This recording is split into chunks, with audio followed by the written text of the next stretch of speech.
"We didn't order for you." Those 5 words, cold, deliberate, dismissive, were enough to silence the restaurant's noise in my head.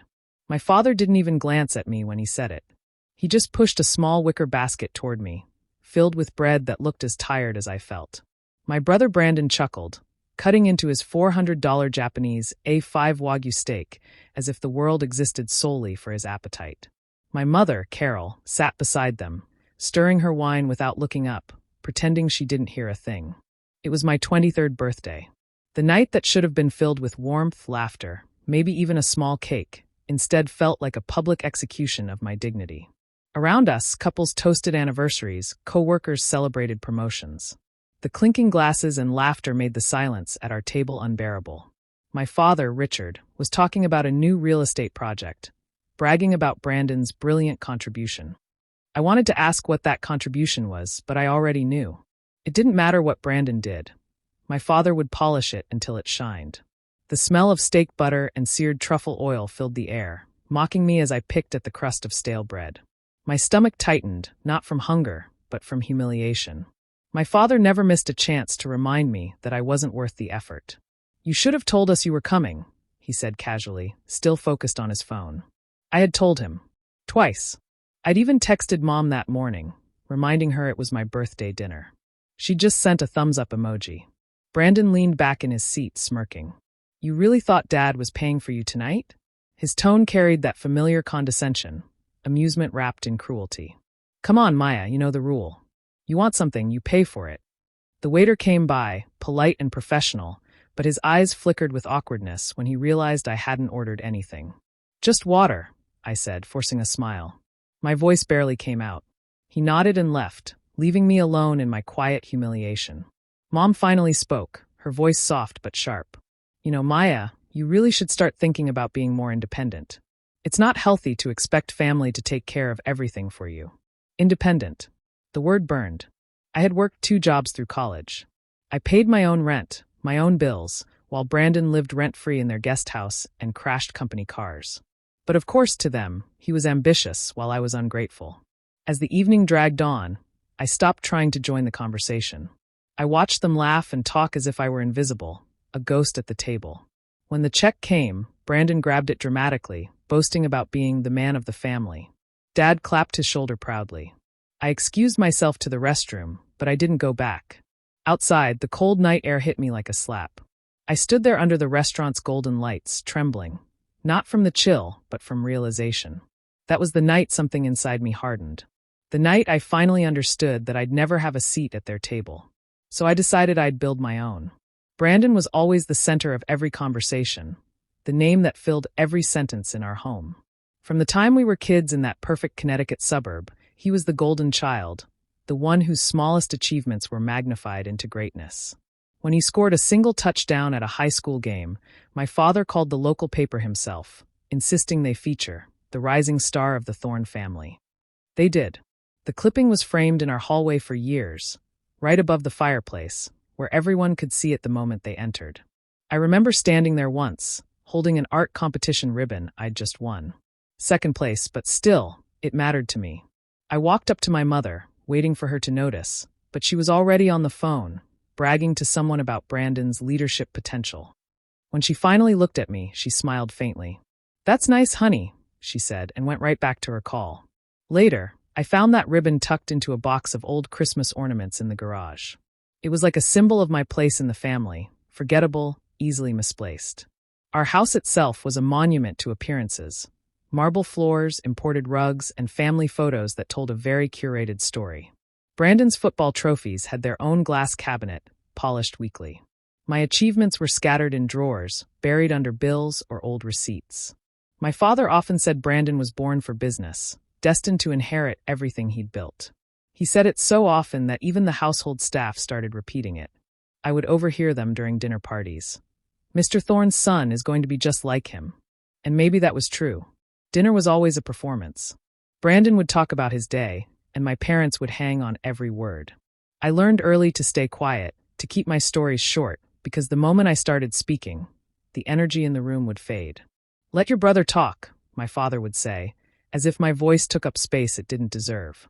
I started eating faster, leaving the table early, retreating to my room where I'd paint until midnight. Those paintings were my escape, my way of creating color in a house that only saw gold. When college came up, there was never a discussion.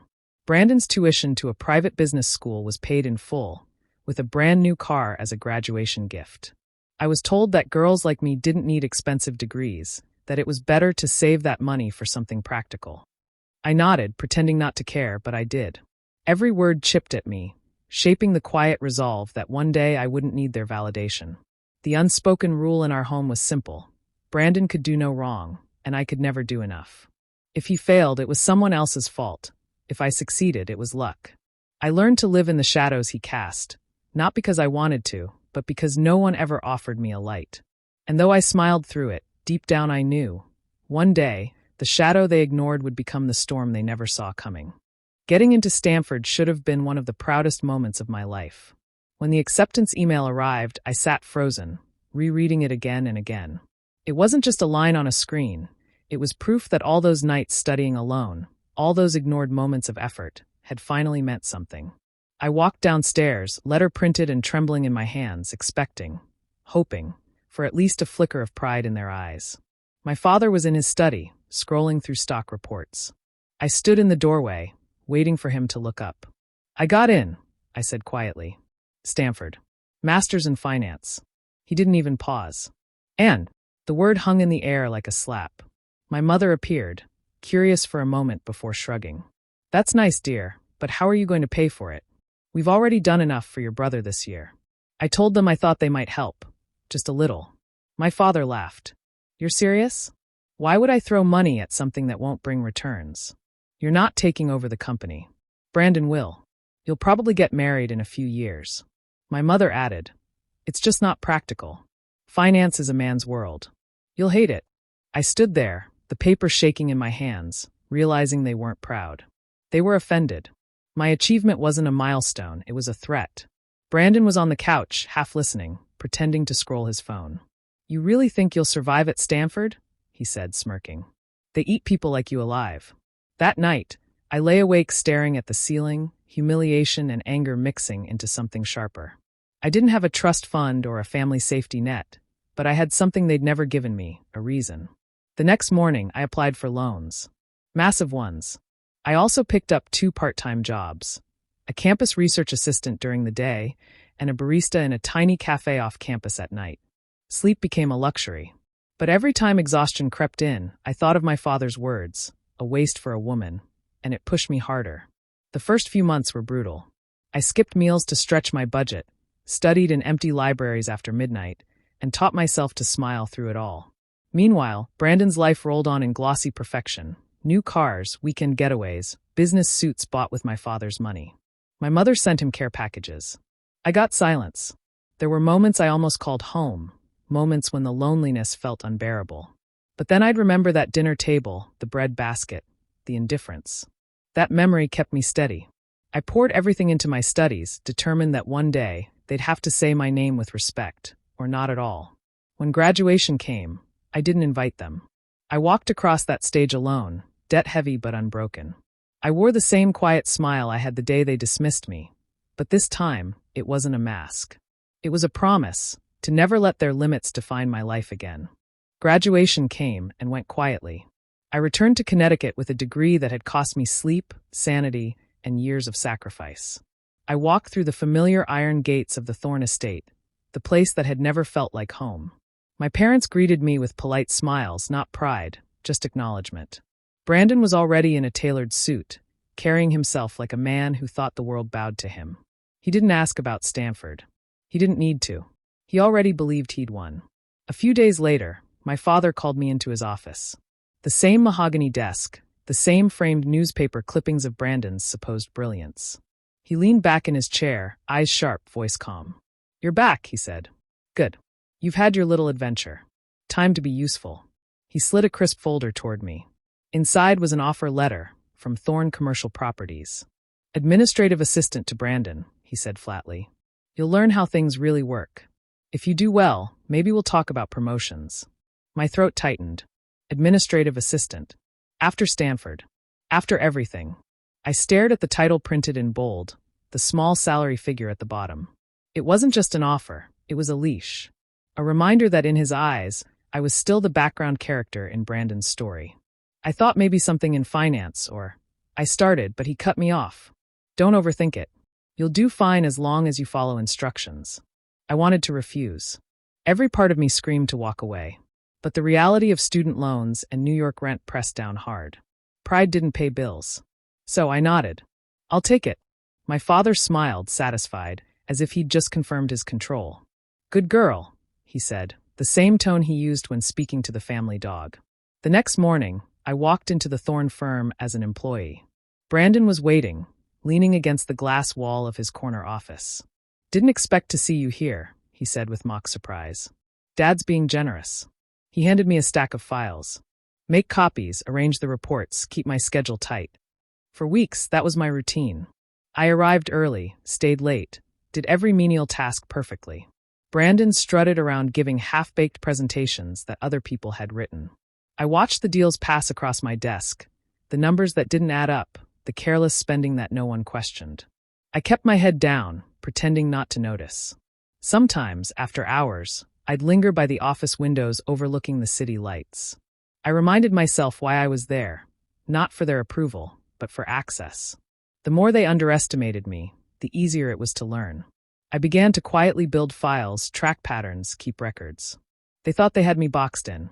What they didn't realize was that while they were busy looking down on me, I was already seeing the cracks in their empire. And when the time came, I'd know exactly where to strike. Days at the office blurred into long hours of silence and observation. My desk sat just outside Brandon's door, close enough to hear the way he bragged to clients, loud enough to catch the nervous laughter of those who didn't believe a word he said. I handled every document that crossed his desk, contracts, invoices, wire transfers. The more I saw, the more the numbers twisted into a story that didn't make sense. Profits that appeared overnight. Transactions that vanished without trace. Projects recorded as completed, before they'd even broken ground. At first, I thought it was incompetence. Then I realized it was worse. Brandon wasn't just careless, he was manipulating the ledgers. Money shifted between accounts with no explanation, expenses hidden under vague labels like strategic investment or consulting fee. I stayed late, digging deeper each night, my screen the only light left in the building. The truth unfolded slowly, like a bruise spreading. He was covering losses, borrowing against assets he didn't own, forging approvals with my father's signature. One evening, I printed everything and laid it out on my desk. Pages of transactions, a maze of deceit. My hands trembled as I looked at the totals. Millions were missing. If anyone outside the company saw it, the entire operation would crumble. I didn't sleep that night. By morning, I decided I couldn't stay silent. When I approached my father, he was on a call, pacing the room. I waited until he hung up, then placed the folder on his desk. You need to see this, I said, my voice steady. Brandon's been falsifying numbers. If this continues, we could face legal trouble. He didn't even glance at the papers. He leaned back, folded his arms, and sighed. Maya, you've been here, 3 months? And suddenly you think you understand this business better than me. I tried again, pointing at the highlighted reports. These figures don't match the actual deposits. He's hiding losses. You can check the... Enough! His tone snapped like a whip. Brandon is a visionary. He takes risks. You, on the other hand, see problems where there are none. I'm not making this up, I said, forcing my voice to stay calm. If you just audit these accounts, you'll see. He slammed his palm on the desk. You're jealous, Maya. That's what this is. You can't stand seeing your brother succeed.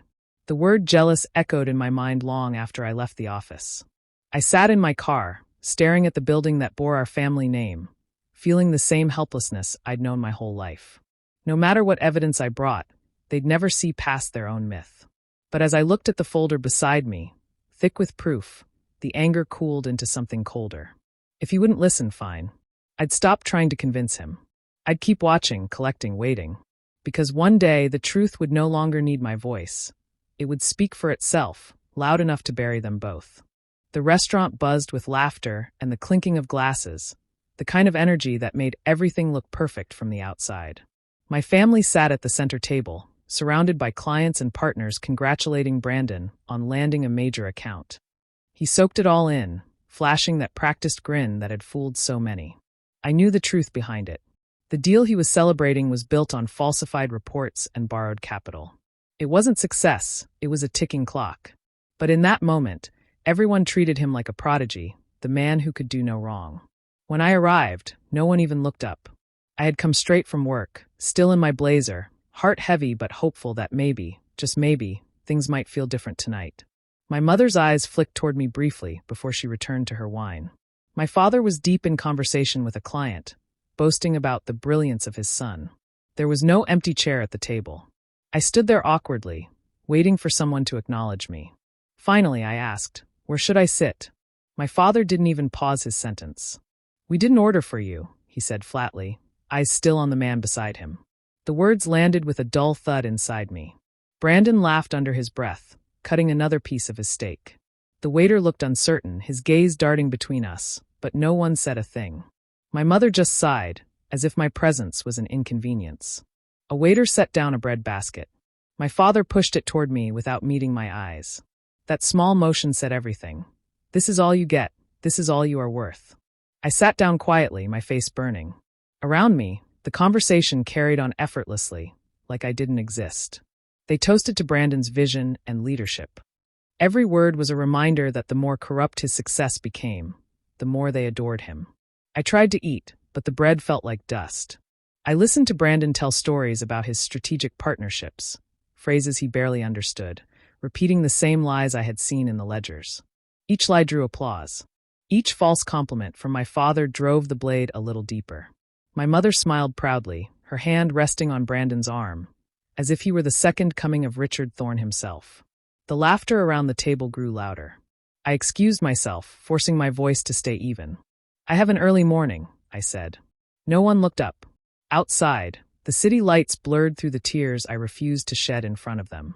I walked until the noise faded behind me, until the ache in my chest hardened into something sharper. That night, standing alone beneath the cold glow of the streetlights, I stopped waiting for their approval. The humiliation that once hollowed me out became fuel. They thought they had dismissed me, reduced me to nothing. What they didn't know was that they had just given me my reason to rise. Maya walked into the office the next morning, dropped her resignation letter on Brandon's desk, and didn't wait for a reaction. His smirk faltered when she turned and walked out without a single word. No argument. No goodbye. Just finality. That same week, she accepted an offer from a rival investment firm in New York. They didn't care about her last name, only her skills. For the first time, she felt seen for her merit, not as a placeholder in her family's empire. She moved into a cramped one-bedroom apartment that smelled faintly of paint and possibility. The floors creaked, the walls were thin, but it was hers.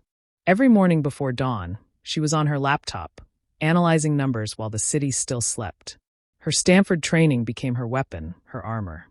She took the most complex clients, the messiest portfolios, and turned them into success stories. Her work hours bled into nights, weekends, holidays. Coffee became her closest friend, exhaustion her shadow. Every paycheck went straight into two things: paying down her student debt and quietly building an account under a new name, untouchable, invisible to her family. She learned to live with less: secondhand clothes, homemade meals, subway rides instead of taxis. She didn't complain. She didn't call home. Months passed. Then a year. Her number changed. Her address vanished from every traceable record.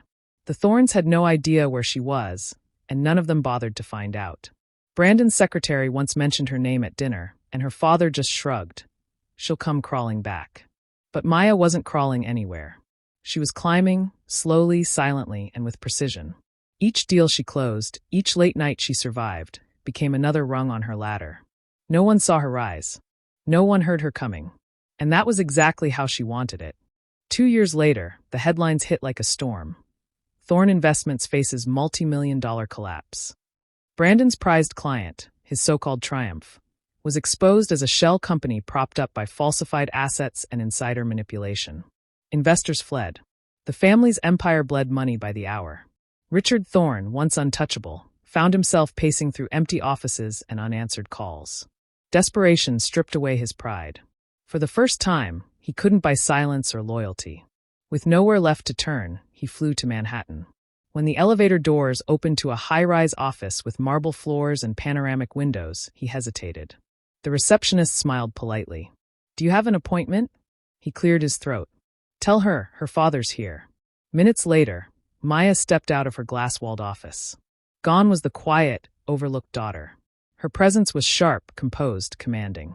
Her suit was tailored, her expression unreadable. Richard stammered. Maya, we need your help. Brandon made some mistakes. The firm's on the verge of collapse.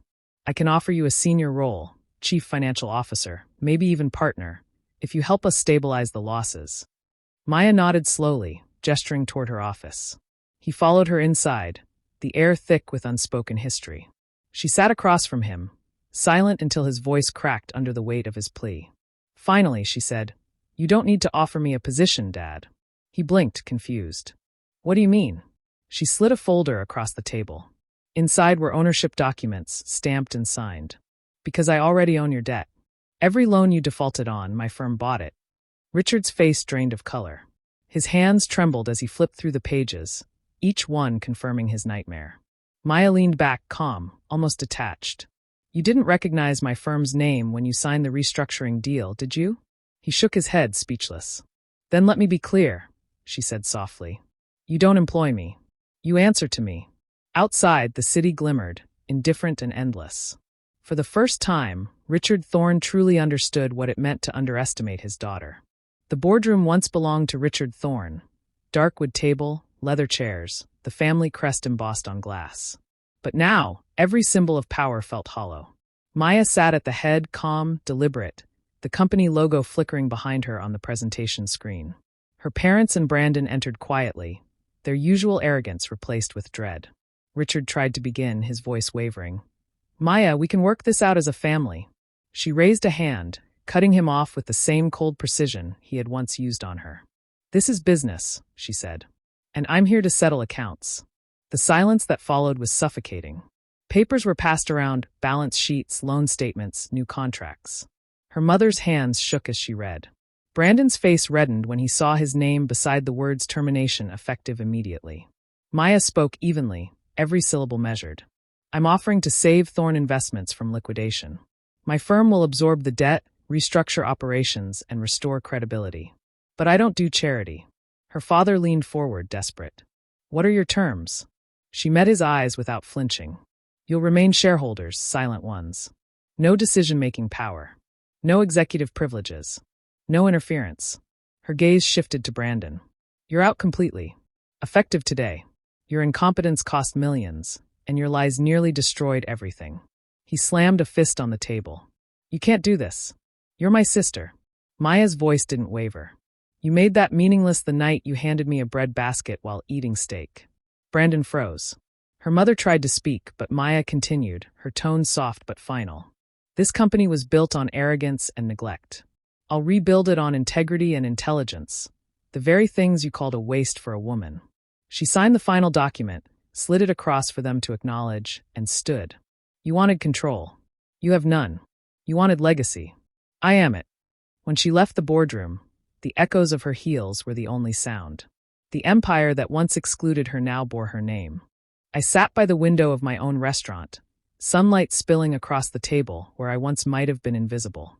The laughter around me wasn't forced or hollow, it was real, earned. I didn't need their approval anymore. I built something far greater without it. Sometimes I still drive past that old steakhouse, the one where my father pushed a bread basket toward me like I didn't belong. The sign is faded now, the parking lot half empty. I pause for a second, not out of bitterness, but quiet triumph. That place used to remind me of shame. Now it reminds me of how far I've come. My revenge was never about destroying them. It was about justice, about balance. I didn't ruin my family's company. I saved what was left of it by taking control. I didn't need to scream or seek apologies. I let the truth do the work for me. Tonight, as I sat with people who actually value me, I ordered exactly what I wanted. No hesitation, no glances for permission. Just peace. The bread basket on the table wasn't a symbol of rejection anymore. It was just bread. The crumbs they once gave me were enough fuel to build a feast of my own. And as I raised my glass, I finally realized I'd stopped waiting for a seat at their table because I had built my own. Do you think I made the right choice by taking control and walking away, or should I have forgiven them? I'd love to hear your thoughts in the comments. And if you enjoy stories like mine, don't forget to subscribe.